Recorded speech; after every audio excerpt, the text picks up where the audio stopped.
అందరికీ నమస్కారం. ఇవాళ మనతో పాటు ప్రముఖ ఆధ్యాత్మికవేత్త, ఆస్ట్రాలజర్ ముల్లపూడి సత్యనారాయణమూర్తి గారు ఉన్నారు. గురుగారితో మాట్లాడదాం. గురుగారు నమస్కారం. నమస్కారం మణికంఠ గారు. గురుగారు, మన కుంభమేళా మొదలవబోతుంది ఇంకా కొద్ది రోజుల్లోనే. సో ఇక్కడికి నాగసాధువులు కావచ్చు, వీళ్ళందరూ కూడా సాధారణంగా ఎక్కువ శాతం కనిపించరు. కానీ కుంభమేళాలో ఈ నాగసాధువులు, అఘోరాలు వీళ్ళందరూ అక్కడ ప్రత్యక్షం అయిపోతారు. అసలు నాగసాధువులు అంటే ఎవరు గురుగారు? అలాగే వీళ్ళు అసలు ఎక్కడి నుంచి వస్తారు ఆ సమయంలో కుంభమేళాకి? ఏ ప్రాంతం నుంచి వస్తారు వీళ్ళు? సాధువు అంటే ఏంటి? అన్నీ వదిలేసిన వాళ్ళు అని అర్థం. నాగ సాధువులు అంటే నాగ అంటే మౌంటైన్ అని అర్థం. హిమాలయ ఉంటారు వీళ్ళు. ఆఖారాస్ అంటాం. అఖాడాలు అంటారు కదా, 17 అఖాడాలు, 24 అఖాడాలు, 13 అఖాడాలు అని ఏవో చెప్తుంటారు. నివసించే ప్లేసులు ఎవరికీ తెలియదు ఎన్ని అఖాడాలో. వీళ్ళు ఏదో క్వాలిఫికేషన్స్ పెట్టినట్టుగా పెడతారనమాట. ఆ అఖాడాస్లో లేదా హిమాలయ పర్వతాలలో వీళ్ళు పాపం దిగంబరులై ఉంటారు. వీళ్ళు అన్నీ వదిలేస్తారు, ఫ్యామిలీని వదిలేస్తారు, వాళ్ళే వదిలేసుకుంటారు. వాళ్ళ కోరికలు కూడా పెద్దగా ఏమీ ఉండవు. వీళ్ళకి ఏంటంటే నాగసాధువులు వీళ్ళ దగ్గర వారియర్స్ కింద, అంటే వీర సైనికుల్లాగా కత్తి ఉంటుంది, త్రిశూలం ఉంటుంది. వీళ్ళ దేశం కోసం ఫైట్ చేస్తారు అవసరమైతే. ఇంకా అఘోరాల దగ్గర కొంత బ్లాక్ మ్యాజిక్స్ ఉంటాయి, వాళ్ళు చేతబడులు అవి చేస్తారు, బ్లాక్ మ్యాజిక్స్. వీళ్ళ దగ్గర అది ఉండదు. సాధువులు అలా చేయరు. నాగసాధువులు అలా చేయరు. ఎప్పుడు శివుడిని ఆరాధిస్తూ అలాగే ఉండిపోతారు అక్కడ. శివుడిని విపరీతంగా ఆరాధిస్తూ ఉంటారు. వీళ్ళు చుట్టలు కూడా ఎందుకు తాగుతారు అంటే, పొగ ఎందుకు తాగుతారు అంటే, పాపం అక్కడ ఆ చలిని తట్టుకోలేక 24 గంటలు వాళ్ళు ఆ చలిని మౌంటైన్స్లో, హిమాలయ మౌంటైన్స్లో చేసుకోవడం కోసం అక్కడ మంటను కాగుతారు, ఆ పొగని తాగుతారు. అందుకోసం అనమాట. వీళ్ళు ఏం చేస్తారంటే, మొట్టమొదటగా వీళ్ళు పుట్టిన తర్వాత వీళ్ళకు ఉపనయనం ఎలాగ చేస్తామో అలా బ్రహ్మచర్యం చేస్తాము అని ఒక శపథం చేయిస్తారు గురువు. చేయించిన తర్వాత యాస్థెటిక్ ఆస్పెక్ట్ ఆఫ్ లైఫ్ని స్ట్రిక్ట్గా పాటిస్తారు. బ్రహ్మచర్యాన్ని స్ట్రిక్ట్గా పాటిస్తారు. రెండవది, వాళ్ళు భయంకరులు కాదు, ప్రమాదకరం కాదు. ఆ తర్వాత వాళ్ళు స్వపిండం పెట్టేసుకుంటారు. మేము చచ్చిపోయామని చెప్పేసి పిండం పెట్టేసి వాళ్ళే ఫ్యామిలీకి పెట్టేస్తారు వీళ్ళు పిండం. ఇది మొట్టమొదట అంటే ఇంకా బంధాలు లేవు, కుటుంబం నుంచి దూరంగా వెళ్ళిపోతారు. ఇంకా మళ్ళీ కుటుంబంతో కలిసే సమస్య ఉండదు. వాళ్ళ పూర్వనామం అంతా కూడా మారుతుంది. అవధూతలు అవుతారు. ఆచార్య ప్రియతోషానంద అవధూత, ఆచార్య సత్యదేవానంద అవధూత, ఇలా అనమాట. ఆచార్య ఫస్ట్ వస్తుంది, లాస్ట్లో అవధూతలు అవుతారు. ఇప్పుడు ఈ నాగసాధువులు కావచ్చు, అఘోరాలు కావచ్చు, వస్త్రధారణలో తేడా ఉంటుందా? రెండింటిని మనం వీళ్ళు అని గుర్తించవచ్చా మనం? డెఫినెట్గా. ఎలా ఉంటారు గురుగారు? అసలు గొడ్డలు వేసుకోరు వీళ్ళు ఎవరు కూడా. అంటే సివిలైజేషన్లోకి కుంభమేళాకు వచ్చినప్పుడు మాత్రమే వేసుకుంటారు. మామూలుగా దిగంబరులు వీళ్ళు. అయితే మరి చలికి తట్టుకోలేక వేసుకుంటే వేసుకోవచ్చు, అది వేరే విషయం. నాగసాధువులు కాషాయ వస్త్రాలని ధరిస్తారు. అఘోరీలు కాషాయ వస్త్రాలు ధరించాలని నిబంధన ఏమి లేదు. అండ్ వీళ్ళు అసలు డ్రెస్సే లేదు, వీళ్ళకి త్యాగం చేస్తారు. అఘోరీలు కూడా ఏంటంటే ఘోరమైనటువంటి వాళ్ళు కాదు, పాపము తెలియనటువంటి వాళ్ళు, పాపము చేయనటువంటి వాళ్ళు. అంటే సర్వాన్ని శివుడి కోసం త్యాగం చేస్తారు.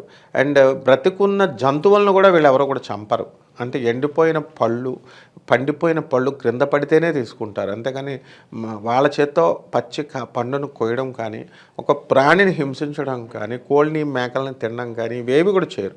అయితే అఘోరాల మీద ఒక అపవాదం ఉంది. ఏమిటంటే వాళ్ళు చచ్చిపోయిన మనుషుల శవాలను తినేస్తారని. మనుషుల శవాలు అనేటటువంటివి తినడం అంటే ఎందుకనంటే వాళ్ళ ఉద్దేశంలో శవము కార్కాసెస్ అంటాం, యానిమల్ కార్కాసెస్. వాళ్ళు అక్కడ పడిపోయినటువంటివి అంటే వాళ్ళకి ఈ యొక్క త్యాగం చేస్తారు, వాళ్ళకి సాక్రిఫైస్. అఘోరి అంటేనే సాక్రిఫైస్ అంటే త్యాగము.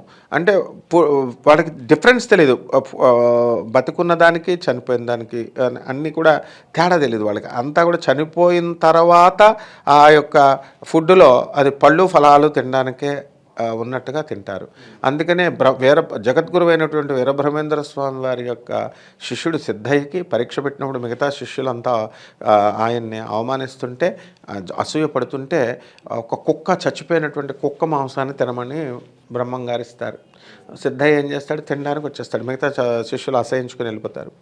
అప్పుడు గురుదేవుల యొక్క మంత్రోపదేశం వల్ల ఆ చచ్చిపోయినటువంటి ఆ కుక్క మాంసము పళ్ళు కింద తయారవుతాయి. అలాగే నవాబు, ఏ నవాబు? బనగానపల్లి నవాబు, కందయ పాలెం, ఆ కందయ్యపల్లి అని చెప్పేసి ఆ బనగానపల్లి నవాబు వీరబ్రహ్మేంద్ర స్వామి వారి గురించి ఇదే పరీక్ష ఆయనకు కూడా పెడతాడు. అంటే పళ్ళల్లో కుక్క మాంసం, మామూలు మాంసం, మటన్ మాంసం ఖండాలు పెడితే ఆ గుడ్డ వేసేస్తారు. వీరబ్రహ్మేంద్ర స్వామి నవ్వి ఆ గుడ్డ తీస్తేనే నేను తింటానంటారు. ఆ గుడ్డ తీయగానే పువ్వులు కనబడతాయి, అదిరిపోతాడు అమ్మ బాబోయ్ అని. అలా ఈ మహాత్ములంతా కూడా నాగసాధువులు, అఘోరీలు, ఈ సినిమాల్లో చూపించే నాగోరీలు, ఈ సినిమాల్లో నాటకాల్లో చూపించి ఆ యూట్యూబ్లో వచ్చే నాగసాధువులు, అఘోరీలు వాళ్ళని గురించి మనం కంపేర్ చేసుకోకూడదు. ఈ 12 ఏళ్ళకి ఒకసారి మహాకుంభమేళా జరుగుతుంది కదా. ఇప్పుడు సాధారణ ప్రజలు అనుకోండి వెళ్తారు, శివుని దర్శించుకుంటారు, స్నానం చేస్తారు. వీళ్ళు కూడా ఎక్కడున్నా సరే ఆ సమయానికి వచ్చేస్తారా? మరి వచ్చి కేవలం స్నానం మాత్రమే చేస్తారా, లేదంటే ప్రత్యేకంగా అక్కడ ఏమైనా యాక్టివిటీస్ ఏమన్నా చేస్తారా? ప్రత్యేకంగా ఏముండవు అక్కడ యాక్టివిటీస్ చేయడానికి. ఇప్పుడు షామియానాలు వేస్తారు అక్కడ. అలహాబాద్ నేను చాలాసార్లు వెళ్ళాను, నేను ప్రయాగ్రాజ్. అక్కడ ఎలా ఉంటుందంటే ఈవెన్ గయ కూడా పిండాలు పెట్టేటప్పుడు పితృపక్షాల్లో టెంట్ వేస్తారు, భజనలు చేస్తారు, పాటలు పాడతారు. వీళ్ళు కూడా పార్టిసిపేట్ చేయొచ్చు, వెళ్ళొచ్చు, బట్టలు వేసుకొని వస్తారు కదా. అక్కడ సత్సంగాలు జరుగుతాయి. రకరకాల స్వామీజీలు మనం దక్షిణ భారతంలో స్వామీజీలు తక్కువ, ఉత్తర భారతం నుంచి అన్ని రకాల స్వామీజీలు వచ్చేస్తారు. వచ్చేసి వాళ్ళు పండాలు పెట్టుకుంటారు, ఎవరి ఆశ్రమం ఎవరి శిష్యులు వాళ్ళు భజనలు కొట్టుకుంటూ ఉంటారు. ఎవరి కాళ్ళు పాడొచ్చు. వీళ్ళు కూడా వీళ్ళకి ఇష్టం ఉంటే వీళ్ళు పార్టిసిపేట్ చేస్తారు. అంతేగాని స్పెషల్గా ఏపీ స్టేటస్లు ఇలాంటివి ఏమి ఉండవు వీళ్ళకి. చక్కగా వచ్చి గుట్టు చప్పుడు కాకుండా నిజమైన భక్తులు వాళ్ళు కూడా మామూలు మనుషులే కాబట్టి అక్కడ ఉండి వాళ్ళు ఎవరికి కొంచెం దూరంగా ఉంటారు. వీళ్ళు అసలు ఎవరితోనూ కూడా మాట్లాడరు. పెళ్లి చేసుకున్న వాళ్ళని ఇప్పుడు మంత్రేశానంద అవధూత అని ఒక నాగసాధువు, ఆయన ఆనంద్ మార్గ్కి సంబంధించినటువంటి గురుగారు, ఆచార్యులు. ఆయన నేను ఒకసారి గురుగారు ఎందుకు మీరు బ్రహ్మచర్యం చేస్తున్నారు, అందరూ పెళ్ళిళ్ళు ఎందుకు చేసుకోరు అని అంటే, ఒక ఆడదాని పక్కలో పడుకుంటావా అని అంటే అంత వైరాగ్యాన్ని తెచ్చుకుంటారు. అది ఒక అసహ్యమైనటువంటి ఏహ్య భావన, భగవంతుడి నుంచి దూరం చేసేస్తుంది మాయ అనేటటువంటి భావన వాళ్ళ మైండ్లో ఉండిపోద్ది అనమాట. కాబట్టి వాళ్ళు ఎట్టి పరిస్థితుల్లో ఏ నాగసాధువు కూడా ఆడదాన్ని ముట్టుకోడు అండ్ ఆ మాయలో పడరు వాళ్ళు. అఘోరీలు కూడా అంతే. కాబట్టి ఎంతసేపు వాళ్ళకి శివధ్యానము, ఆ పరమేశ్వరుడి యొక్క ధ్యానంలోనే ఉంటారు. అలా వాళ్ళందరూ ఏం చేస్తారంటే ఈ యొక్క కుంభమేళా స్టార్ట్ అయిపోగానే టక్మని అక్కడ ప్రత్యక్షమైపోతారు, స్నానాలు చేస్తారు, టక్మని మాయమైపోవచ్చు, లేకపోతే అక్కడ పార్టిసిపేట్ చేయొచ్చు. కామన్ మ్యాన్కి వెళ్ళి వాళ్ళు అవకాశం ఇవ్వరు. ఎందుకంటే వీళ్ళ కోరికలు, వాళ్ళకి పవర్స్ ఉంటాయి. పవర్స్ ఉన్నాయని చెప్పేసి జనం వెళ్ళిపోయి నాకు ఇది ఇవ్వు అది ఇవ్వు అంటారు, ఉన్న పవర్లు పోతాయి వాళ్ళకి. కాబట్టి ఎప్పుడు కూడా జనం వెళ్ళారంటేనే అర్థం ఏమిటి, వాళ్ళని పాడు చేసేయడానికే వెళ్తారు జనం. ఇప్పుడు స్వామీజీలని మొత్తం ఇప్పుడు ఆధ్యాత్మిక ప్రవచనకారులు, మా గురువుల గారులు అందరినీ పాడు చేసేసింది ప్రజలే. ఎందుకు, గురుగారు మీరు దేవుడండి, గురుగారు మీ ఆవిడ దేవతండి, ఇట్లా. లేడీ అఘోరి విషయంలో కూడా మనం చూసాం, హల్చల్ జరిగింది, ఆవిడ ఫేక్ అని ప్రచారం జరిగింది, చేస్తారు. అందరూ కూడా ఆవిడతో ఇంటర్వ్యూలకు లైన్లో కట్టేసి వెళ్ళిపోయారు. అలాగే వెళ్ళిపోతారు. అంటే మనకు పవర్స్ ఉన్నాయి అని అంటే ఇంకా అప్పుడు పాపం మన గురువుగారు అయినటువంటి నండూరు శ్రీనివాస్ గారు ఆవిడ టోపీ అమ్మ అని అవధూత అని చెప్పినందుకు గాను జనాలు వెళ్ళిపోతారు, విమర్శించే వాళ్ళు విమర్శిస్తారు, ఇట్లా అనమాట రకరకాలు చేసేస్తారు.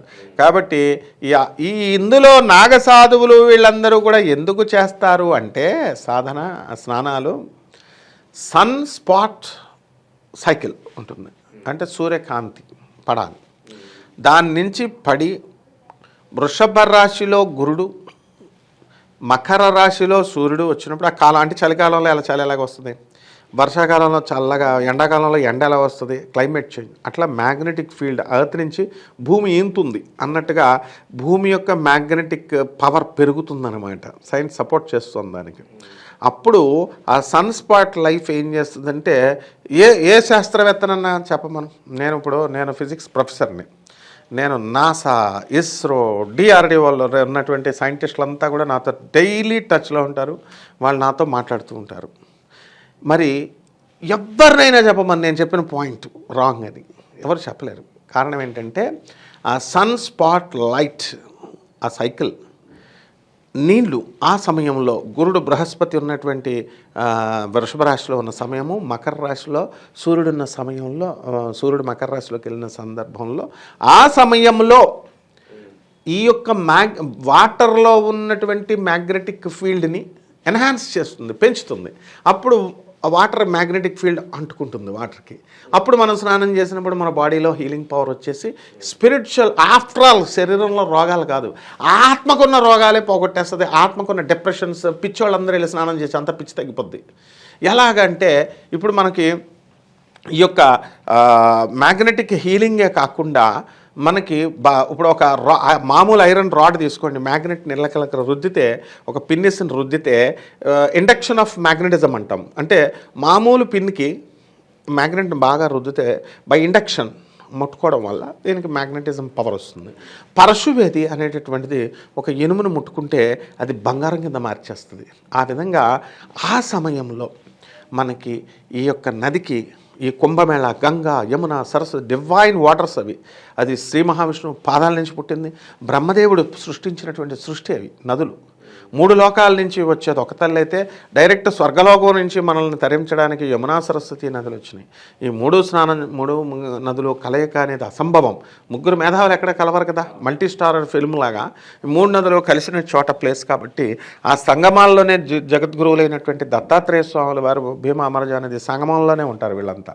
సో ఈ కాలంలో ఎలాగైతే బృహస్పతి మనకి సింహరాశిలో ఉన్నప్పుడు గోదావరికి పుష్కరాలు వస్తాయో, ఆ నదిలో ఆ సమయంలో మనకి సమస్త దేవతలు, 3 దేవతలు వచ్చి ఆ నదిలో స్నానం చేస్తారు. అలాగే మనం ఏమనుకుంటామంటే కేవలం మనమే మానవులమే వెళ్ళి బిల్డప్ ఇస్తాం, మనం స్నానం చేస్తామేమో అని.